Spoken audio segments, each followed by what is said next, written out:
guys, Allison here, the Bored Housewife. Thank you so much for joining me for another episode of the Bored Housewife. Again, if you guys are enjoying what you're listening to, what you're watching, please like, please subscribe, please share, tell your friends, tell your family, tell whoever you think would like to listen to this. I really appreciate your support, and I hope to continue to bring you guys some more cool stuff to think about and maybe giggle or laugh a little bit. So, this week, I am talking about imposter syndrome. And the reason why I'm talking about this is because I'm going to relate it in this philosophical way. But first, I want to share with you how much I fucking hate pop psychology bullshit stuff that gets spread all over the internet. Like, there's like these ideas and then words. Like, if I hear hop on one more time, I'm gonna like freaking scream. And I'm guilty of it too. That's why I fucking hate it, because these things, they're so catchy. You know, like, oh, like in the pandemic, like these are unprecedented times. Like, how many times did you hear that? Like, how many times had you heard the word unprecedented before the pandemic? Like, these words catch on like wildfire and they just drive me insane. But anyways, I can't wait to get into this imposter syndrome stuff. If you can already tell, I'm not a fan of it. So, and not that I don't think it's real, because I do think it's a thing, but not like how people treat it. So, we are going to get into all of that, guys. Grab your cocktail. I got my whiskey sour here that I made with my Basil Hayden's bourbon. It's very delicious. It's sour, and it's a little different than what I usually go for, but I like it. I'm enjoying it. So, cheers, guys. Let's have a great episode, and let's have some fun.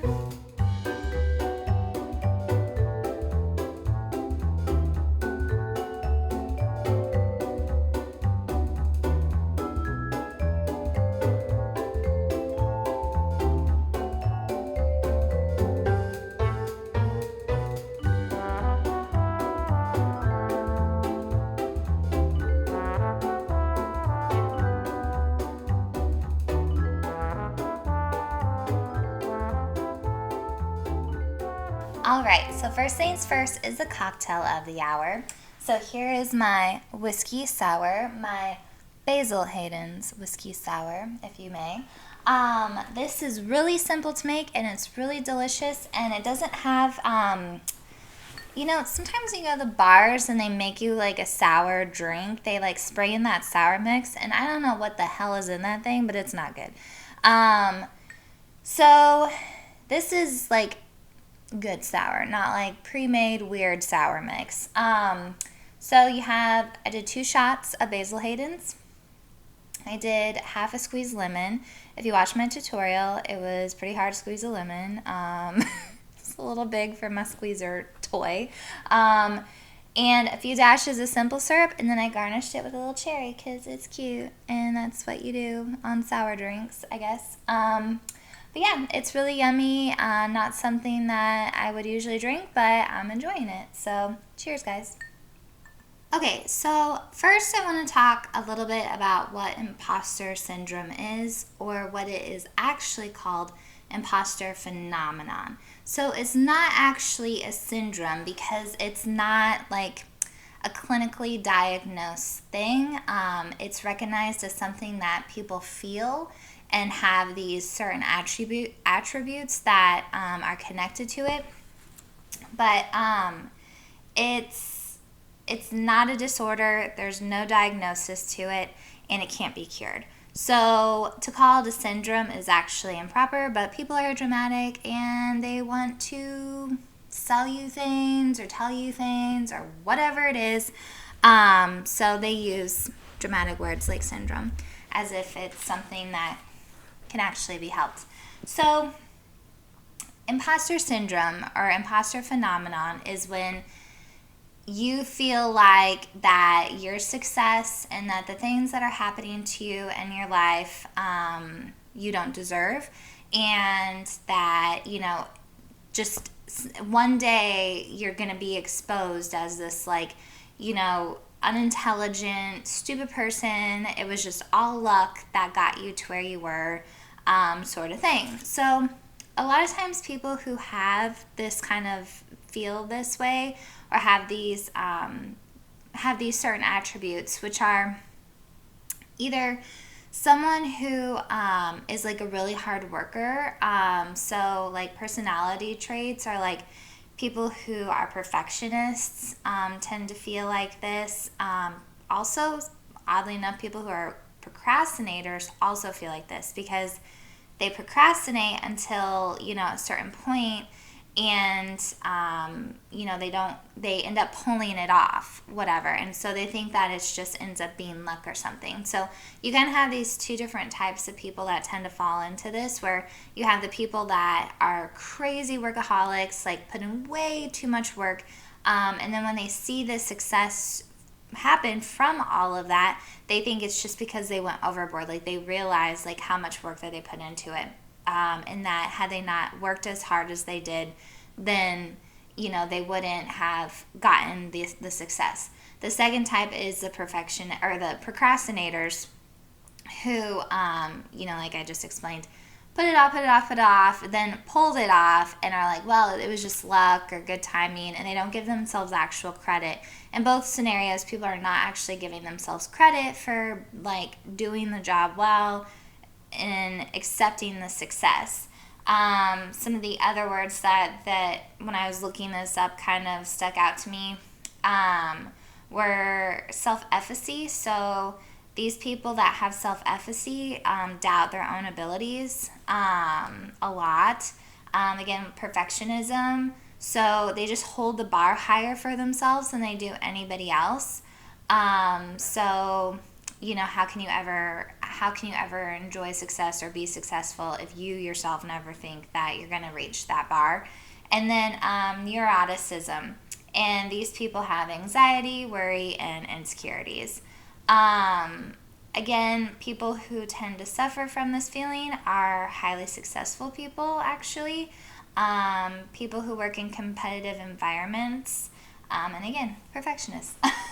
So when I was reading about this, because I've seen this word being thrown out so much lately, and I don't know if it's just like the stuff that I watch or like whatever, but it just drives me fucking nuts because it's like these little pop words or pop ideas get so popular, and all of a sudden you hear everyone talking about them. And I know, here I am talking about it, but I'm not talking about it in like this way, and I'm going to get to this in a minute, that makes you feel like, oh, you're normal, okay? So this is my point. These things get thrown out into the world, and, last week we talked about responsibility and accountability, right? So this is kind of piggybacking off of that a little bit. Like, we give ourselves so many excuses to not get shit done.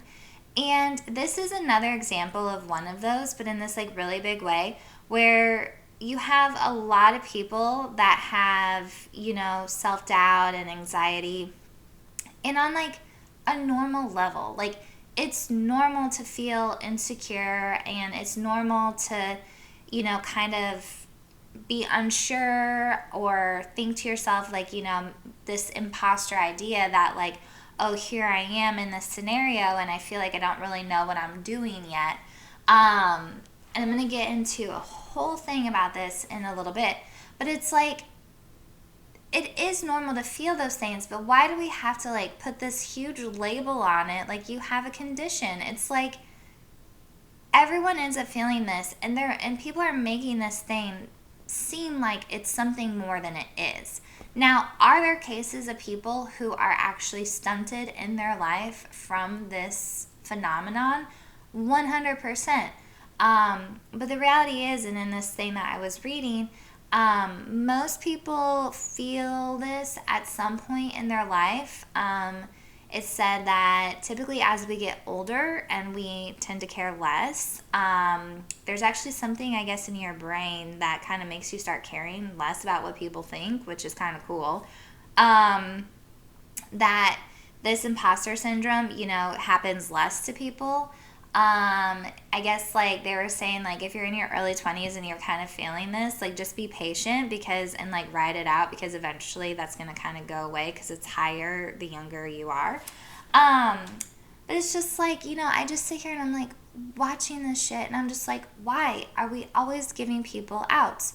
So in my mind, if I'm somebody who is a little nervous about whatever it is that I'm trying to do. So I'll just take my example. If I'm feeling insecure about putting stuff on social media with my podcast, and what are my feelings? Like, what are the things that are triggering the thoughts? Like, okay, well, maybe I'm not fully prepared.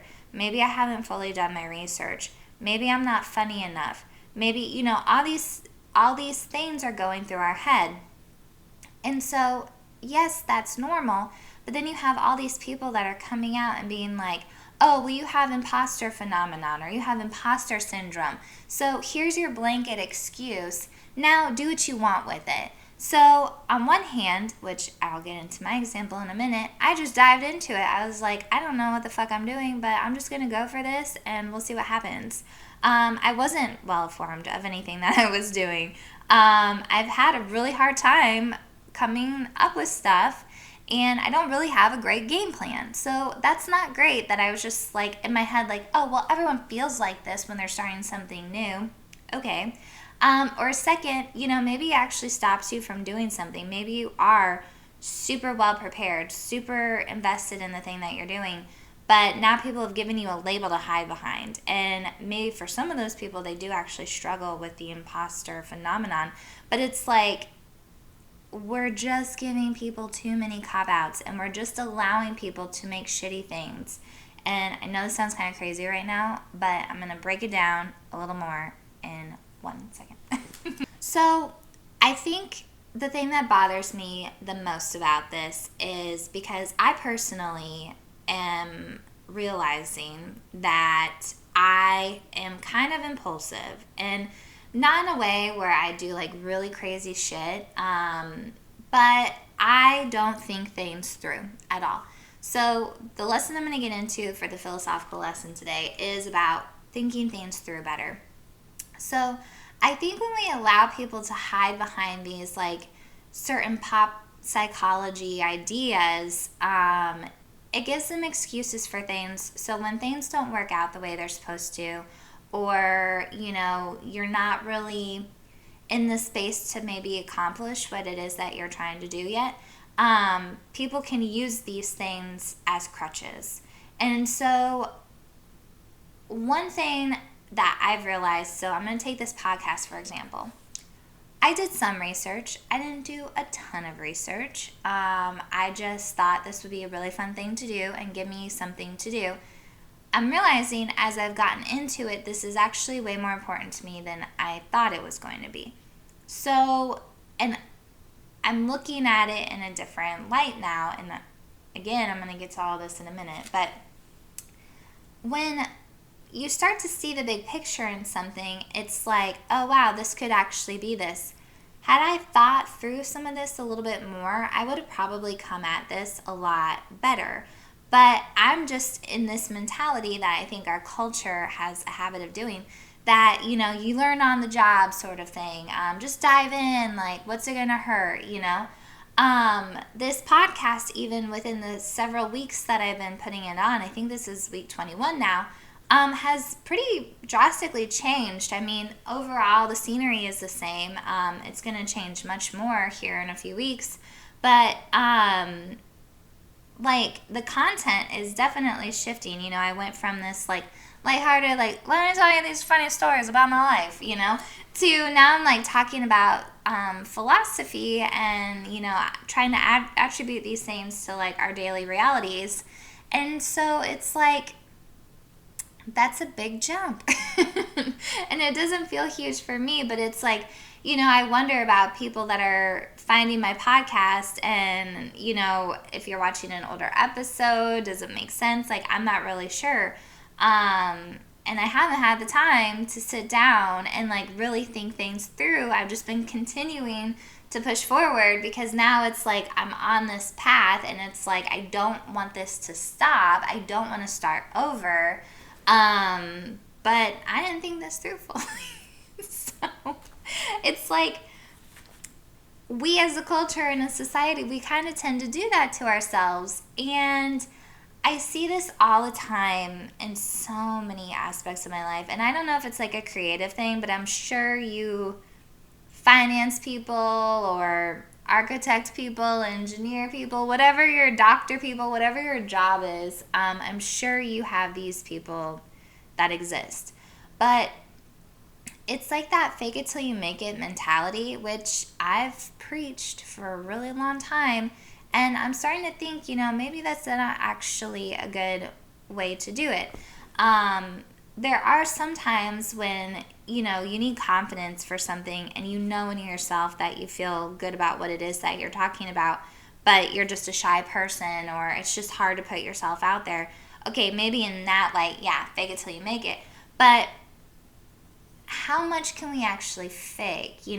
So, like, one thing that really bothers me is I think I'm a good screenwriter. I think that my ideas are really solid.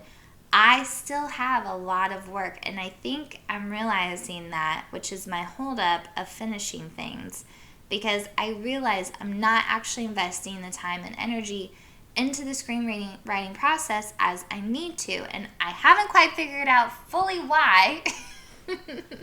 But it's there somewhere. I just still am digging and kind of trying to figure out like what my holdup is. But like I get clouded sometimes because it's like you meet these crazy people in the industry and they're just so confident and they are just like, oh, here's my job, here's this or that. And it's like, it's so sceney, right? Like every industry has their like sceney people in it.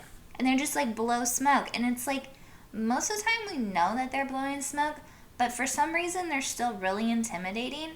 And so it's like you see like all these movies, and now a lot of times some of the movies that I watch, are they very entertaining? Sure, they got a lot of shit blowing up in them, or they spend like a lot of money on like CGI, or there's just some aspects of it that are just really just about the entertainment value.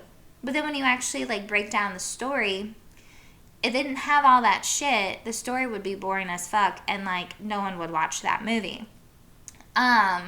So I found when I started writing my last screenplay, I was kind of cheapening my screenplay, and I wasn't writing it for what I know I'm capable of, and it was a huge hang up. But it's almost like that imposter syndrome, or like that idea, because so many people were talking about it and saying all these things, I was like, well, I'm just going to write it. And this movie got made. So I guess what I'm kind of getting at is that I think when we allow people to have this as like kind of a crutch, you end up getting a lot of people that like really take advantage of it. And so you have all these not talented, not well thought out projects going around, and they get picked up for whatever reason, one way or another. Maybe it's just really popular, maybe they're kind of charming, they have the confidence, whatever it is. And then we start thinking that these things are good because it's like the world gets diluted with it, and it just cheapens what we actually can do. So to kind of continue with this idea, to give you another example, and this one is kind of fun for me. When I was still trying to be a dancer and I was auditioning, pretty much as soon as I started auditioning, it started when I was in like junior high school, like when I was going to dance intensive auditions, and then we would go to these like big workshops, and they'd usually have like an audition thing at the end for scholarships and stuff. There was always these like few people that you would get there, and unless you had seen them at a previous audition or something, you had no idea what their talent was. But I called them the good stretchers. So these people had this stretch routine down. Like, I don't know how to, like, they just looked like, they had good splits, or they had, a good routine. And if you're not a dancer, I guess maybe that wouldn't make as much sense, but it's like, they looked very coordinated, and they looked like, they had this super serious look, and they just look so focused and so on, and they're like all into their stretch routine.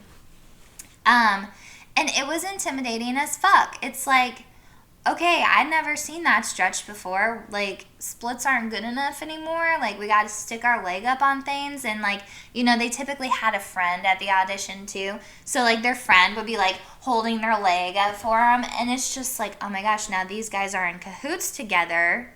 They know, they've been around the block a few times. And so it just was so intimidating. And then we'd get into the audition room, and I'm going to say it was about 50-50 every single time. Sometimes they were actually good dancers, and sometimes they were shit dancers. They were horrible. But it worked. The intimidation already happened. I was already psyched out because of their good stretching. We joked about this too when I was in dance and through like elementary and high school dance competitions. There was this walk on and walk off theory that I had, and I was like, it's all about the walk on and walk off because you exude this confidence when you come on stage. So we would try to guess, like usually the dances where the girl came on and she was just strutting her stuff, and she was just so good and so focused, and like the good stretchers, like I got this, and that hit that first pose, like, come on, confidence, woo, already I'm sold, all right, I don't even need to see the dance, you got you, first overall, whatever. At that point, most of the time, I don't even know if they were good or not. I thought their dance was good. They were so confident, they sold me on it from the get-go and intimidated the shit out of us. We were like, oh man, that studio, they got their walk-ons, and we would in turn practice the walk-ons. You think you would put all this effort just into the dance. No, you practice the walk-ons too. You got to look coordinated from the minute you hit that stage, right? So my point in saying all of this is that we create the imposter syndrome as well as giving people the imposter syndrome to feel or use in whatever way that they want.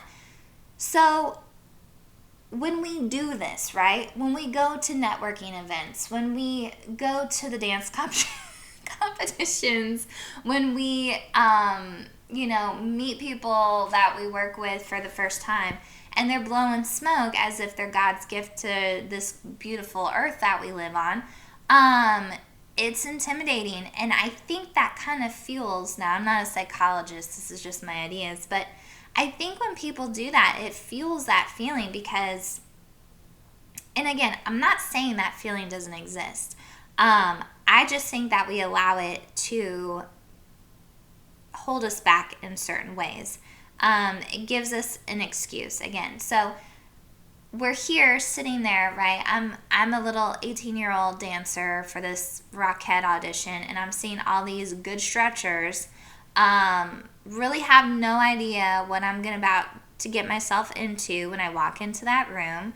I know it's going to be fast and it's going to be hard, and these people are giving everybody the dirty looks, the focused looks, like, what do you got, girl? Oh, really? You chose that color leotard? Oh, that's how you decided to wear your hair today? Like, that's obviously what you think that they're thinking, whether they are or not. They're probably just as terrified. It's a freaking audition, okay? Like, there's a bug in here.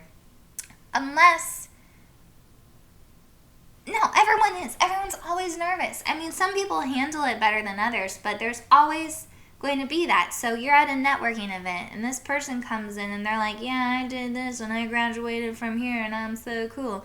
Like, how is that going to make you feel? And the same time, that person is doing this because of the imposter syndrome. They're saying to themselves, wow, I got to build myself up and I got to make myself look cool. I got to be the good stretcher in the room because this is all I have. All I'm good at is good stretching. I can't kick my legs as high as Rockettes, but maybe if I pretend that I can, all these other girls will be intimidated and get called home. And I think sometimes it works.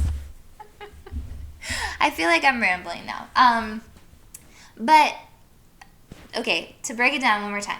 I think that it's like a vicious cycle, right? I feel inadequate, so I'm going to build myself up and pretend and hope that nobody calls me out on the shit that I'm talking about. Whether or not I'm qualified or not, if I'm qualified, I'm qualified. It should just speak for itself, right? If I'm not quite there yet, but I've thrown myself into this arena, which I'm going to get to in a second, maybe that's the point where it's like, man, maybe you should just sit back and learn a little bit. Observe. Don't try to intimidate people when you yourself have nothing really to offer. We got to be realistic with ourselves. And so then, you in turn are doing that to somebody else. Now, somebody else is sitting there thinking, walking into the room, maybe they're like, I don't really feel quite prepared today for this, but I want to give it a try. And, I've done my research and I've thought about this, but like, we're just going to see what this environment's like. And then you come walking in, or so-and-so comes walking in and is like, oh, I'm all fancy pants, Mr. Awesome. And they're like, shit, I don't have fancy pants. Like, I don't know what I'm doing here. And so it's like, we're just, it's just this vicious cycle of bullshit. And then people are using that to sell shit to people. Oh, it's called imposter syndrome. Everyone feels it. I know. And it's like, no. Let's just cut the bullshit, guys. Just cut the bullshit. Okay. So this next section is coming from The Art of Living. It's on page 38, and it's titled, Consider What Comes First, then follow, I'll say that again. Consider what comes first, then what follows, and then act. What comes first, what follows that, then act. Notice how the act is the third piece of the puzzle here, right? So when you have this big idea, so I'm going to use myself as an example here. I want to create a podcast. I've listened to a few of them. I think they're pretty cool. I can see how people enjoy them. That's all I did, and then I acted. Had I thought it through more, who knows what it would be, or I might not even have started it yet. But so let me start into this. The first section I'm going to read, it says, cultivate the habit by surveying and testing a prospect action before undertaking it. Do your research. Figure out what that thing is. Look under every rock. Look behind every tree. Cut the grass. I don't know what this metaphor is, but do everything first, right? Before you take on what it is that you think you want to take on. Then before you proceed, step back and look at the big picture. Lest you act rashly on raw impulse. Hello. Now, I won't say everything that I've done in life is on impulse, but upon contemplating a lot of this, I have done a lot of stuff not with the big picture in mind. The one thing is probably marrying my husband. That's probably the only thing that I fully did looking at the big picture. I tend to romanticize. I'll also say moving to New York City. Moving to New York City, I did look at the big picture at that time in my life. I did fully understand what moving there was going to entail. I loved it there. But, I understood that it was going to be a hard existence for a while. And then marrying my husband, I realized marrying somebody in the Marine Corps that I probably would end up being taken away from my job at some point. And it happened pretty quickly. But, I saw a huge future with him. And, and it's not like you can predict the future. So when it's like, look at the big picture, I'm going to get into that in a second. But it's like, understand what you're getting yourself into. And then determine what happens first. Consider what that leads to, and then act in accordance to what you've learned. So, when you look at something and you try to see it in its entirety, what's going to be your first step into that? And then as you step into that, what might you entail? So, basically, this gives an example of an athlete going to the Olympic Games. So if you're an athlete who decides to go to the Olympic Games, you're going to see what that entire picture looks like. you're going to understand before you even commit to it how much practice is going to go into it, how much, energy is going to take up for, this period of time. Your diet, not drinking alcohol probably. What does it look like at the games? Are you prepared for failure? There's these different things that when we look at what we're getting into, what are some of the obstacles that are going to be in your way? So starting my podcast, I did think about the potential that this wouldn't take off right away. Did I wish that it would? I sure did. I did think about it, and I think that's why I'm still here, because I realized that it's going to take time and patience for me to gather a following, and to find my niche into, this world of podcasts that people are super into these days. I could have totally done more research into who my target audience is. I tried to think about it, but I'm not a data person. I don't know all these things. I just, was like, this is what I'm capable of, so I'm going to put this out there. As I started to make it, I realized that I had to do all these other things. Didn't know that. It would maybe cost a little bit in subscriptions here and there. My editing tools, just all these different things start to come into play that I was not prepared for. And then I've talked about this many times, the social media aspect. Had no idea how much social media was actually going to take me on this. I thought I could just make a podcast and people will listen to it. But people won't just listen to it, You got to promote yourself. You have a brand now. What is that? So, being prepared for all the little things that can kind of be brought your way, or at least expect them to happen. When you look at a big picture, you can kind of see those things. When you just decide to dive into something, you're probably not going to be as prepared when something could potentially go wrong, or not just go the way that you wanted to, or just go in a different direction that you weren't expecting. So the next part says, by considering the big picture, you distinguish yourself from the mere dabbler, the person who plays at things as long as they feel comfortable or interesting. This is not noble. So this kind of goes back to my point about the movie industry. You have these people that blow smoke and are like, I'm going to be a screenwriter, I do really want to be a screenwriter, and I am not there yet. But it's like you see these other people who are so good at just this is interesting, this is fun, I love being in this scene of people, all this stuff. And maybe they get their movies pushed through, and it's like you get this shit product that's not interesting at all. And in the meantime, this person, when shit gets hard, they're going to hit the road. They're like, oh, you know what, I didn't sign up for this. This isn't fun or interesting anymore. When you look at the big picture and you understand the things that can go wrong along the way, you're invested in the long run, right? So today didn't work out the way that I wanted it to, but there's always tomorrow sort of mentality. Whereas someone who's just dabbling in something, someone who's just using this as a fun thing or a cool thing, what's the new fad? We all know those people, right? I unfortunately knew way too many. Luckily, these days, I don't know many anymore, which makes me happy.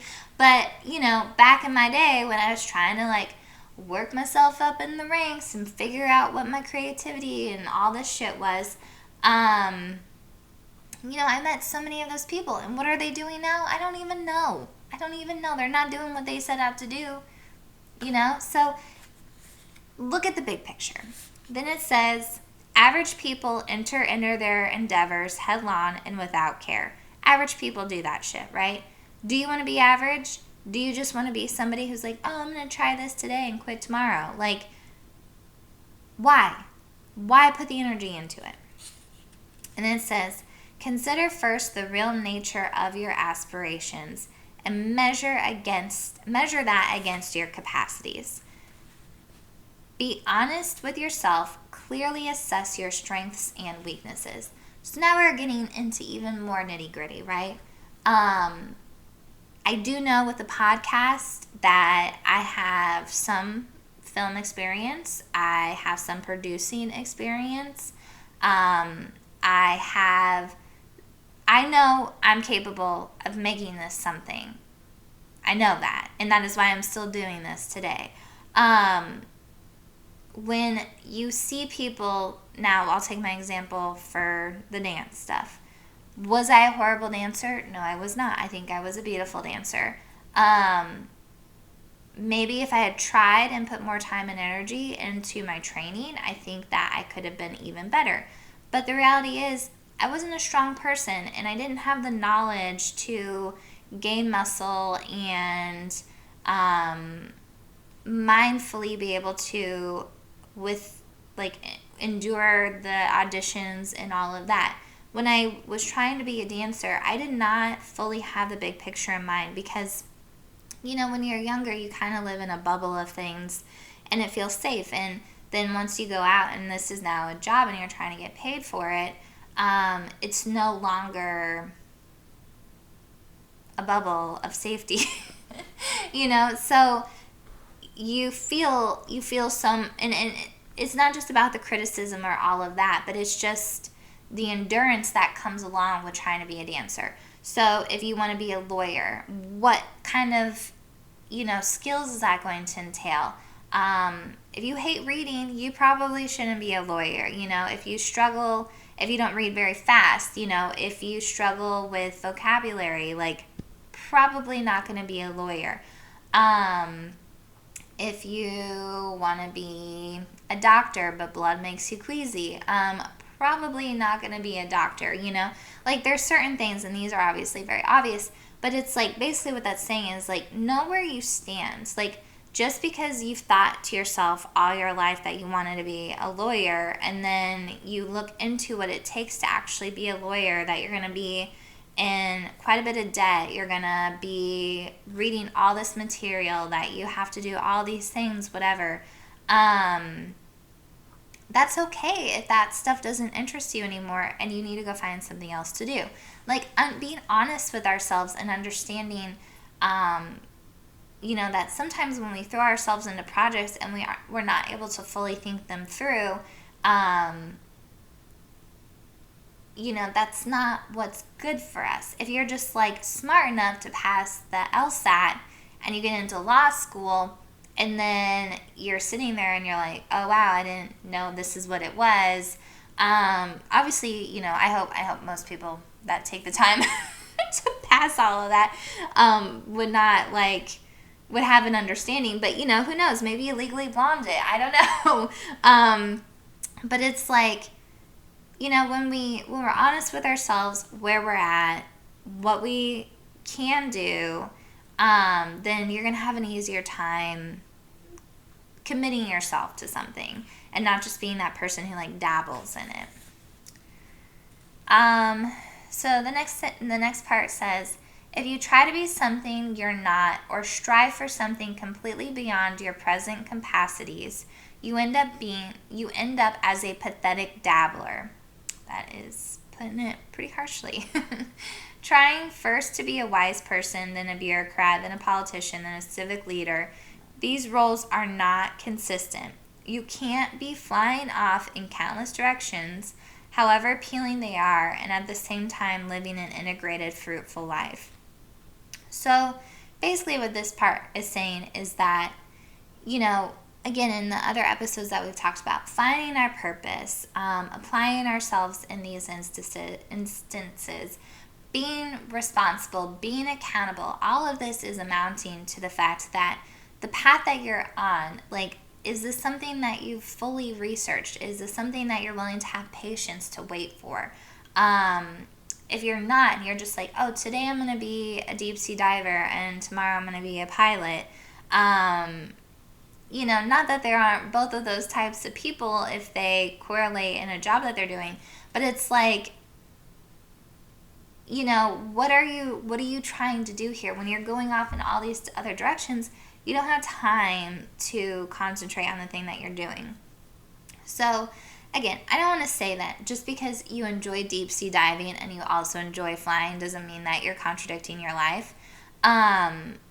But maybe trying, like if you're trying to pursue them both at the same time, I'm going to guess that would be a pretty difficult thing to do. Like for one, getting your pilot's license takes a lot of time and energy and effort. And also, I'm sure deep sea diving would also, take some skill level and some different dives to go on. Like, I don't know what all of that entails. But like looking at that big picture there, like what is it that you want to do in this moment? Focus on that. Be honest with yourself about the realities of what it is. Can you actually handle it? You know, and then the last thing says, you either put your skills toward internal work or lose yourself to externals, which is to say, be a person of wisdom or follow the common ways of the mediocre. So, are you allowing yourself to get caught up in some fad idea about something? Or are you realizing that here's my internal thing, this is what I want to do, and I'm going to, focus on myself in this moment, in this place, and allow these other things to not interfere with me. All right. So to wrap it up and kind of tie all this together, basically, to me, hearing this excuse over and over of imposter syndrome or imposter phenomenon, I think that if we as a society stopped fulfilling and, putting into this idea of imposter syndrome and started living our lives more authentically and more purposefully, then we wouldn't even, most of us probably wouldn't feel this as often. As I said, I think that, it's kind of a cycle. Fake it till you make it kind of gets into your mindset. As you're faking it, you're making somebody else feel bad, and somebody before you made you feel bad. I think what it comes down to is preparedness. Sure, are there still going to be some people who feel this way no matter how prepared or intelligent or qualified that they are? Yeah, that is 100%. There are people like that. There are people that have different, mental, I